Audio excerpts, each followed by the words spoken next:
بسم اللہ الرحمن الرحیم۔ السلام علیکم ورحمۃ اللہ وبرکاتہ۔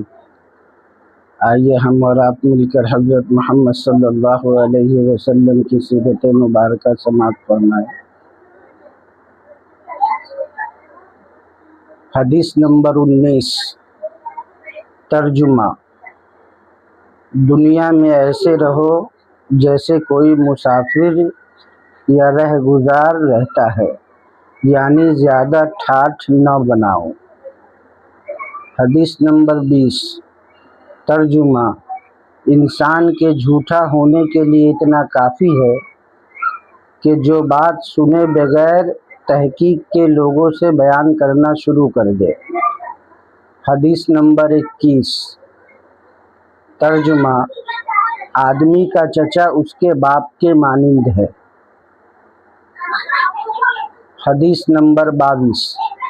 ترجمہ: کسی مسلمان کے عیب چھپائے گا، جو کسی مسلمان کے عیب کو چھپائے گا، اللہ تعالیٰ قیامت کے روز اس کے عیب کو چھپائے گا۔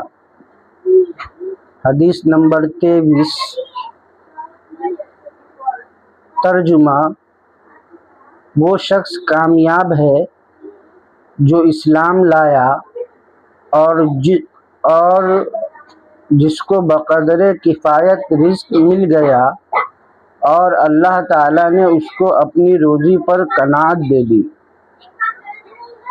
حدیث نمبر 24۔ ترجمہ: سب سے سخت عذاب میں قیامت کے روز تصویر بنانے والے ہوں گے۔ حدیث نمبر 25۔ ترجمہ: مسلمان کا بھائی ہے۔ حدیث نمبر 26۔ ترجمہ: کوئی بندہ اس وقت تک پورا مسلمان نہیں ہو سکتا جب تک اپنے بھائی کے لیے وہی پسند نہ کرے جو اپنے لیے پسند کرتا ہے۔ حدیث نمبر 27۔ ترجمہ: وہ شخص جنت میں نہ جائے گا جس کا پڑوسی اس کی ایذا سے محفوظ نہ رہے۔ حدیث نمبر 28۔ ترجمہ: میں آخری پیغمبر ہوں، میرے بعد کوئی نبی پیدا نہ ہوگا۔ وما علینا الا البلاغ۔